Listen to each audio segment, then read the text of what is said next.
પ્રકરણ 23 દેશ પરદેશ. પ્રસ્તાવના. પૃથ્વી પર કુલ 7 ખંડ આવેલા છે. એશિયા, આફ્રિકા, યુરોપ, ઉત્તર અમેરિકા, દક્ષિણ અમેરિકા, એન્ટાર્કટિકા, ઓસ્ટ્રેલિયા. આપણો દેશ ભારત એશિયા ખંડમાં આવેલો છે. આપણા દેશ સિવાયના બીજા દેશોને આપણે પરદેશ કહીએ છીએ. આપણામાંથી કેટલાક લોકોના સંબંધીઓ પરદેશમાં રહેતા હોય છે. જીલના કાકા એશિયા ખંડમાં આવેલા યુનાઇટેડ અરબ ઇમારાત એટલે કે UAEની રાજધાની અબુધાબીમાં રહે છે. આજે સવારથી જીલના ઘરમાં દોડધામ છે. અરવિંદ કાકા અને તેનું કુટુંબ 5 વર્ષ પછી તેમના ઘરે આવવાનું છે. 5 વર્ષ પહેલા અરવિંદ કાકાને અબુધાબીમાં નોકરી મળી હતી. ત્યારથી જ તેઓ ત્યાં રહેતા હતા. જીલ અને તેના પિતા તેમને લેવા વિમાન મથક ગયા. વિમાનના હવામાંથી જમીન પર નીચે ઉતર્યા પછી મુસાફરોએ પોતાનો સામાન લેવા માટે થોડો સમય રાહ જોવાની હોય છે. અંતે અરવિંદ કાકા, નીતા કાકી અને તેમના બાળકો બહાર આવતા દેખાયા. હેન્સી અને પલ કેટલા મોટા થઈ ગયા છે, જીલના પપ્પા બોલ્યા. બધો સામાન ગાડીમાં ગોઠવી અને બધા જીલના ઘર તરફ નીકળ્યા. હેન્સી, તું લાંબી મુસાફરીથી થાકી ગઈ હશે. પપ્પા કહેતા હતા કે અબુધાબી ભારતથી ખૂબ જ દૂર છે. અરે ના, અમે બિલકુલ થાક્યા નથી. અબુધાબી ભલે ભારતથી દૂર છે, પણ વિમાનથી આવતા માત્ર 2 કલાક જ લાગ્યા. વિમાન ખૂબ જ ઝડપથી ઉડે છે. જીલ આશ્ચર્યમાં હતી. જ્યારે તે શાળામાંથી દિલ્હીના પ્રવાસે ગઈ હતી ત્યારે તેને ટ્રેનમાં 20 કલાક લાગ્યા હતા. પરંતુ નકશામાં જૂનાગઢ અને દિલ્હી ખૂબ જ નજીક લાગે છે. જીલ, હેન્સી અને પલે વિમાન મથકથી ઘર સુધી ખૂબ જ વાતો કરી. જીલ તેને પ્રવાસમાં કેટલી મજા આવી હતી તે યાદ કરતી હતી. તે ઈચ્છતી હતી હેન્સી તેના અબુધાબીના પ્રવાસ વિશે બધું જ કહે. રેતી જ રેતી. તમે વિમાનમાંથી ઘણી બધી રસપ્રદ વસ્તુ જોઈ હશે, ખરું ને? મોટે ભાગે અમે વાદળો જોયા, કારણ કે વિમાન ઘણું જ ઊંચે હતું. વાદળો કરતા પણ ઊંચું. તે ખૂબ ઊંચે જાય તે પહેલા અમે જોયું કે તે રેતાળ પ્રદેશ પરથી ઉડી રહ્યું હતું. ત્યાં રેતી જ રેતી હતી, પરંતુ રેતીના રંગ બદલાયા કરતા હતા. સફેદ, કથ્થઈ, પીળો, લાલ, કાળો. અમે રેતીના પર્વતો પણ બનેલા જોયા. તે રેતીના ઢૂંવા કહેવાય. મેં રેતી ફક્ત દરિયા કિનારે જોઈ છે. તો તારે અમારે ત્યાં આવવું જ જોઈએ. અબુધાબીની આજુબાજુના દેશો રણપ્રદેશમાં આવેલા છે. જો શહેરથી થોડા દૂર જઈએ તો માઇલો સુધી રેતી જ દેખાય. ના વૃક્ષો, ના લીલોતરી, માત્ર રેતી. હું ગુજરાતમાં આપણા ઘરની આજુબાજુની ઘાટ લીલોતરી અને ઠંડકના સપના જોયા કરતી હતી. આ બધું ઘણા લાંબા સમય પછી જોઈ હું ખૂબ જ ખુશ થઈ છું. વરસાદ કેવો હોય આ વાત તો હેન્સી અને પલ ભૂલી ગયા છે. તમે જાણો છો, રણપ્રદેશમાં વરસાદ નથી પડતો. ત્યાં પાણી ખૂબ જ કિંમતી છે. ના વરસાદ, ના નદીઓ, ના તળાવો, ના ખાબોચિયા. જમીનની અંદર પણ પાણી હોતું નથી. પરંતુ રેતીમાં ઘણું બધું તેલ હોય છે, તેથી આ દેશોમાં પેટ્રોલ સરળતાથી મળી રહે છે. પેટ્રોલ ખરેખર પાણીથી સસ્તું છે. વાતો કરતા કરતા બધા ઝીલના ઘરે પહોંચ્યા. એન્સી અને પલ ઘણા બધા ફળોના વૃક્ષો જોતા જ રહ્યા. કેળા, નાળિયેર, ફણસી, પપૈયા, સોપારી, કેટલા પ્રકારના વૃક્ષો. અમે ત્યાં ફક્ત એક જ પ્રકારનું વૃક્ષ જોયું છે, ખજૂર. કારણ કે તે એક જ છે જે રણમાં ઉગી શકે છે. કેટલી સુંદર ભેટ સોગાદ અને ફોટોગ્રાફ્સ. બધાને મળ્યા પછી નીતા કાકીએ તેમની બેગ ખોલી. તેઓ બધા માટે ભેટ લાવ્યા હતા, સ્વાદિષ્ટ અને મીઠી મીઠી ખજૂર પણ. પલે ઝીલને કેટલીક નોટો અને સિક્કાઓ બતાવ્યા. હેન્સીએ સમજાવ્યું કે તેઓ અબુધાબીમાં જે પૈસાનો ઉપયોગ કરે છે તેને દિરહામ કહે છે. તેના પર ત્યાંની સ્થાનિક ભાષા અરબી ભાષામાં કંઈક લખેલું હોય છે. તેઓ જ્યાં રહેતા હતા તે જગ્યાના કેટલાક ફોટોગ્રાફ્સ પણ બતાવ્યા. અરવિંદ કાકાએ ઝીલને પૃથ્વીનો ગોળો આપ્યો. ઝીલ, તું આ ગોળા પર શોધી કાઢ અબુધાબી ક્યાં છે અને ગુજરાત ક્યાં છે. બાળકોએ ગોળા સાથે ખૂબ જ મજા કરી અને તેના પર અલગ અલગ જગ્યાઓ જોઈ. ઝીલે દિલ્હી અને જૂનાગઢ પણ શોધ્યા. સાંજે બધા ચોકમાં બેઠા, હવાની મજા માણતા ફોટોગ્રાફ્સ પણ જોયા. તેઓએ જોયું કે અબુધાબીમાં મકાનો ખૂબ ઊંચા અને કાચની બારીઓવાળા હતા. આ બારીઓમાંથી મસ્ત ઠંડી હવા આવતી હશે. અમે તાપના કારણે બારીઓ ખોલી જ શકતા નથી. મોટા ભાગે ઘરોમાં એસી હોય છે. ખૂબ જ ગરમીના કારણે ત્યાંના લોકો હળવા સુતરાઉ કપડાં પહેરે છે અને પોતાની જાતને આખા કપડાથી ઢાંકેલા રાખે છે. તેમનું માથું પણ ઢાંકેલું હોય છે. આ તેમને સૂર્યના સખત તાપથી બચાવે છે. ઝીલને તેના પિતરાઈઓ સાથે ફોટોગ્રાફ્સ જોવાની અને બીજા દેશ વિશે જાણવાની ખૂબ મજા પડી. તે તેના શહેર અને તેઓએ અબુધાબી વિશે જે કહ્યું તેને સરખાવ્યા કરતી હતી. તેણે અબુધાબી વિશે પોતાના વર્ગ માટે પણ અહેવાલ બનાવવાનું નક્કી કર્યું. અબુધાબીની આબોહવા અને હવામાન ગરમ અને સૂકું હોય છે, જ્યારે ગુજરાતમાં આબોહવા અને હવામાન ગરમ અને ભેજવાળું હોય છે. અબુધાબીમાં પુરુષો આખા શરીરને ઢાંકી શકે તેવા હળવા સફેદ સુતરાઉ કપડાં અને માથા પર રીંગ સાથેનું કાપડ વીંટે છે, અને સ્ત્રીઓ કાળો બુરખો પહેરે છે. જ્યારે ગુજરાતમાં પુરુષો પેન્ટ, શર્ટ, ચપ્પો, લેંઘો, જર્સી, જીન્સ પેન્ટ પહેરે છે, અને સ્ત્રીઓ સાડી કે ડ્રેસ પહેરે છે.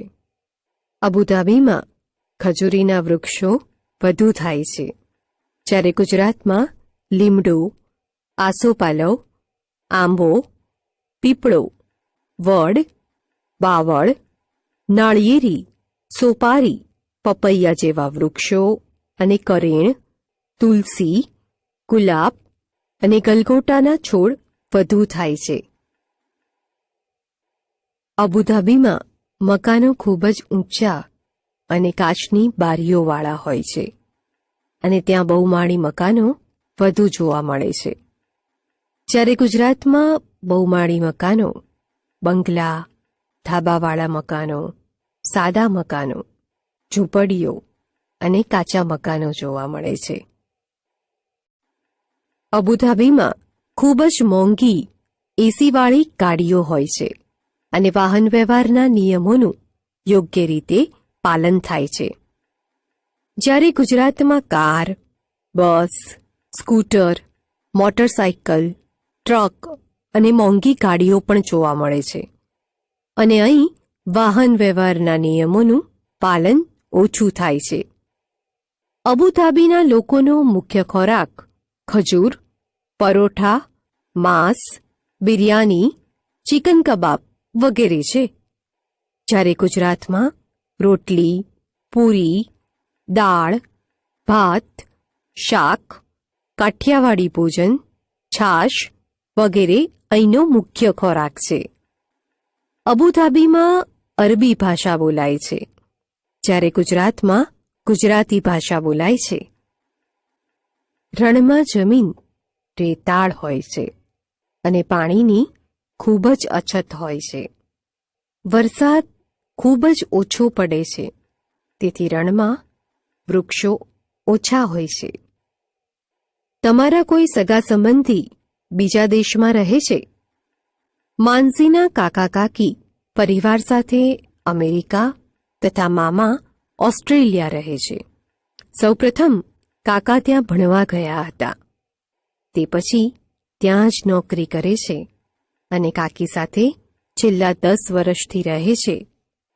મામાને ઓસ્ટ્રેલિયાની એન્જિનિયરિંગ કંપનીમાં નોકરી મળી હોવાથી ત્યાં રહે છે. આ બધી ચલણી નોટો જુઓ. હવે દરેક નોટના ચિત્રની બાજુમાં આપેલા બોક્સમાં તેની કિંમત લખો. આ 5 રૂપિયાની નોટનું ચિત્ર છે, માટે આપણે અહીં આ નોટના ચિત્રની બાજુમાં 5 રૂપિયા લખીશું. આ 10 રૂપિયાની નોટનું ચિત્ર છે, માટે આપણે અહીંયા નોટના ચિત્રની બાજુમાં 10 રૂપિયા લખીશું. આ 100 રૂપિયાની નોટનું ચિત્ર છે, માટે આપણે અહીં આ નોટના ચિત્રની બાજુમાં 100 રૂપિયા લખીશું. આ 500 રૂપિયાની નોટનું ચિત્ર છે, માટે અહીં આ નોટના ચિત્રની બાજુમાં 500 રૂપિયા લખીશું. જુઓ, આ ચલણ ભારત દેશનું છે. ચલણની નોટો પર ભારતીય રિઝર્વ બેંક લખેલું છે. તેના આધારે જાણી શકાય. નોટો પર આપણા રાષ્ટ્રપિતા મહાત્મા ગાંધીનું ચિત્ર જોઈ શકાય છે. 10 રૂપિયાની નોટનું અવલોકન કરતા તેના પર વિવિધ રાજ્યની કુલ 15 ભાષાઓ જોઈ શકાય છે. નોટ પર ભારતીય રિઝર્વ બેંકનું નામ લખેલું છે. અહીં આપેલા સિક્કાઓનું અવલોકન કરો. આગળ પાછળની બાજુઓ મુજબ તેમને જોડો. જુઓ, આ 1 રૂપિયાના સિક્કાની આગળની બાજુ છે અને આ તેની પાછળની બાજુ છે, માટે આપણે તેને જોડીશું. આ 5 રૂપિયાના સિક્કાની આગળની બાજુ છે અને આ તેની પાછળની બાજુ છે, માટે આપણે તેને જોડીશું. આ 50 પૈસાના સિક્કાની આગળની બાજુ છે અને આ તેની પાછળની બાજુ છે, માટે આપણે તેને જોડીશું. આ 2 રૂપિયા સિક્કાની આગળની બાજુ છે અને આ તેની પાછળની બાજુ છે, માટે આપણે તેને જોડીશું. 10 રૂપિયાનો સિક્કો જોડાયા વિનાનો બાકી રહે છે. આ સિક્કાઓમાંથી બધા સિક્કાઓ ઓળખી શકાય છે. સિક્કાઓ ઉપર મૂલ્ય સિવાય ભારત દેશનું નામ અને સિક્કાઓ કયા વર્ષમાં બન્યા તે વર્ષ લખેલું છે. તે ઉપરાંત રાષ્ટ્રીય ચિહ્ન અશોક સ્તંભ દોરેલ છે અને સત્યમેવ જયતે લખેલું છે. આ જુઓ, શું તે બધી ભારતની છે? જે નોટો ભારતની નથી તે કયા દેશની નોટો છે તે શોધી કાઢો. આ નોટ ભારતની છે? ના. તો આ નોટ કયા દેશની છે? ઇંગ્લેન્ડની. તેની નીચે ઇંગ્લેન્ડ લખીશું. આ નોટ ભારતની છે? હા, ખરું ને? માટે આપણે અહીં આ નોટની નીચે ભારત લખીશું. આ નોટ ભારતની છે? ના. તો આ નોટ કયા દેશની છે? અમેરિકાની. તેની નીચે અમેરિકા લખીશું. આ નોટ ભારતની છે? ના. તો આ નોટ કયા દેશની છે? અમેરિકાની. તેની નીચે અમેરિકા લખીશું. આ નોટ ભારતની છે? ના. તો આ નોટ કયા દેશની છે? ઓમાનની. તેની નીચે ઓમાન લખીશું. આ નોટ ભારતની છે? હા, ખરું ને? માટે આપણે અહીં આ નોટની નીચે ભારત લખીશું. આ નોટ ભારતની છે? ના. તો આ નોટ કયા દેશની છે? ચીનની. તેની નીચે ચીન લખીશું. આ નોટ ભારતની છે? ના. તો આ નોટ કયા દેશની છે? ઓમાનની. તેની નીચે ઓમાન લખીશું. આ નોટ ભારતની છે? ના. તો આ નોટ કયા દેશની છે? ચીનની. તેની નીચે ચીન લખીશું. આ નોટ ભારતની છે? ના. તો આ નોટ કયા દેશની છે? ચીનની. તેની નીચે ચીન લખીશું. આ નોટ ભારતની છે? ના. આ નોટ કયા દેશની છે? ચીનની. તેની નીચે ચીન લખીશું. આ નોટ ભારતની છે? હા, ખરું ને? માટે આપણે અહીં આ નોટની નીચે ભારત લખીશું. આ નોટ ભારતની છે? ના. તો આ નોટ કયા દેશની છે? ઇંગ્લેન્ડની. તેની નીચે ઇંગ્લેન્ડ લખીશું. આપણે જુદા જુદા દેશોની ચલણી નોટોના ચિત્રો જોયા. આ બધી ચલણી નોટો પર ક્રમાંક છાપેલો હોય છે. ચલણી નોટો પર છાપેલા ક્રમાંકને કારણે વ્યવહારમાં સરળતા રહે છે અને દરેક વ્યક્તિ એટલે કે સાક્ષર અને નિરક્ષર તેના મૂલ્યને સમજીને સાચો હિસાબ કરી શકે છે. આ ક્રમાંકને કારણે જ નાણું બેવડાતું નથી. આપણે શું શીખ્યા? પૃથ્વી પરના વિવિધ ખંડો વિશે માહિતી, વિવિધ સ્થળોની આબોહવા, પહેરવેશ, વૃક્ષો, મકાનો, વાહનો, ભાષા વગેરે વિશે માહિતી. વિવિધ સ્થળોના વિવિધ ચલણો વિશે જાણકારી.